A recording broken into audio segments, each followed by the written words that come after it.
I may well get into trouble with this album review. I may, but the likelihood is that I'll probably upset a whole lot of long-time fans.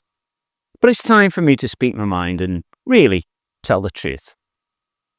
Let's begin. By 1981, Genesis stood at the creative crossroads. Having survived the departure of enigmatic frontman Peter Gabriel and later the virtuoso guitarist Steve Hackett, they had navigated their way from cult progressive pioneers to full-blown arena giants. With Duke in 1980, they found an effective compromise between pop sensibility and progressive ambition. But then came Abacab, an album that, depending on your view, either marked a bold new direction or the beginning of a slow artistic erosion. Now let me be clear, I'm not someone who resents change. Bands do need to evolve, but Abacab didn't feel like evolution. It felt like capitulation. The rich, layered arrangements were stripped back. The lyrics lost their edge, and the identity of Genesis, the very thing that had set them apart from the peers, started to blur into something altogether more generic. Now, interestingly, the press at the time weren't uniformly sold either. Sounds magazine dismissed the album's direction, calling it a confused halfway house between progressive credibility and pop ambition. Melody Maker, while more forgiving, described the album as strangely sterile in places, noting that the emotion feels forced, not found. Even Rolling Stone, which typically leaned more positively towards the band's direction in the 80s, admitted that Abacab was an album that often frustrates more than it excites. And frankly, I agree. Let's talk about the good first. The title track, Abacab, really is a strong opener.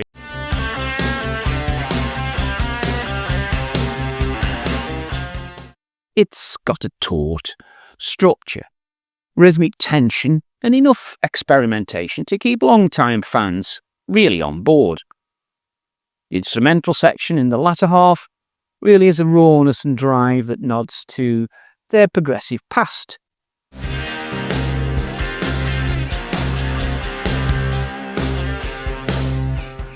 Whilst inching into new sonic territory.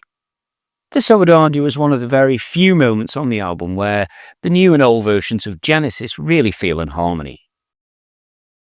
And there's the Dodo and Lurker track. It's one that feels like the final gasp of adventurous spirit.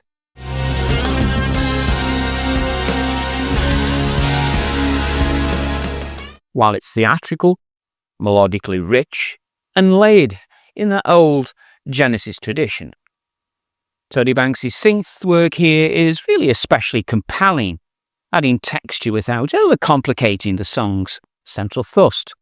This is a track that rewards repeated listens, even if it sounds out of place next to what surrounds it.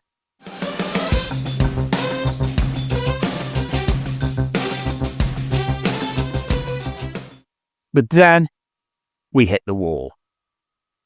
No Reply at All is where the rot starts to set in. Yes, it's catchy.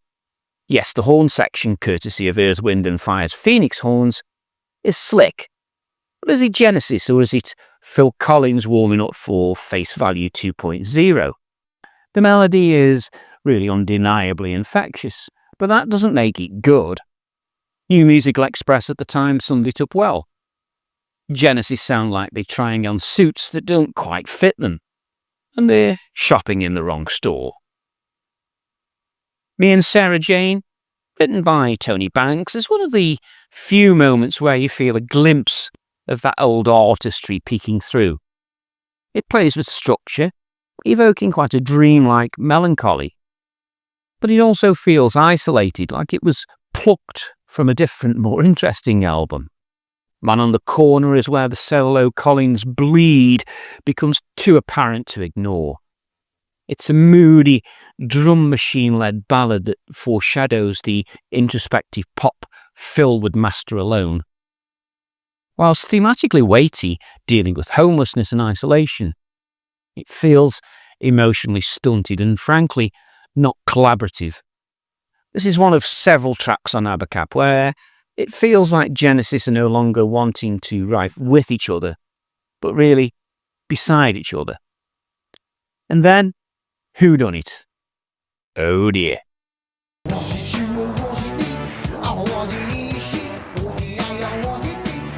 This song has become infamous, and rightly so.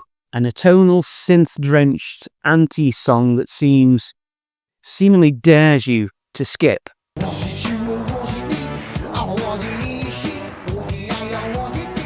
Tony Branks later said it was meant to be as a bit of fun to see how far they could push the limits. Many people, it's kind of, the worst track we ever did.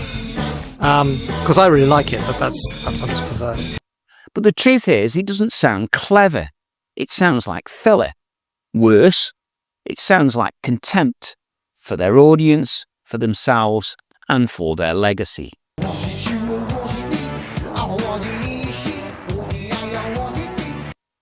Even Record Mirror, hardly a bastion of progressive rock conservatism, call this clattering, embarrassing, and a detour into amateur absurdism.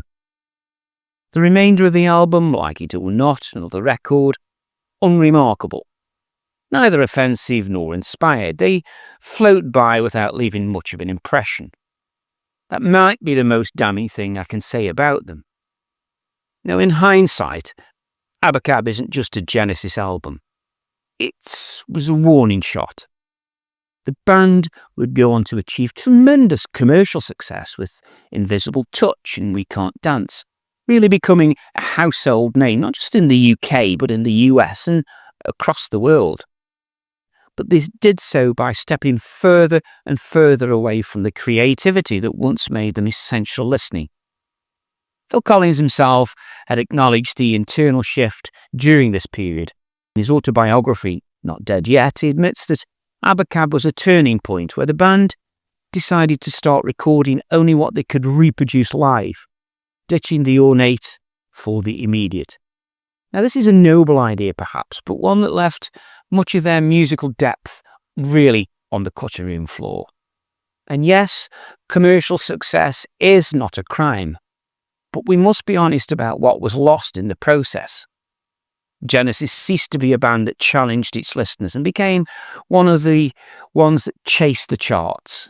So yes, I may get into trouble for saying this, I may be the subject of keyboard warriors out there, but to me, Abacab is not just a weak Genesis album. It's the first album that really, truly sounded like a product. There were the bright spots, the title track, Dodo and Lurker, maybe Me and Sarah Jane, but the rest feels like the sound of a great band second-guessing itself, trying too hard to be something and someone that they were not, or worse, someone else entirely. The album paved the way for the Genesis that filled stadiums, but also the Genesis that lost the plot. And maybe that's just me, but I had to say it. Now, if you've made it this far, thank you. Now, whether you agree with me or not, I hope this review gave you something to think about. Drop your thoughts in the comments if you will, especially if you think I'm being unfair. Just be nice about it.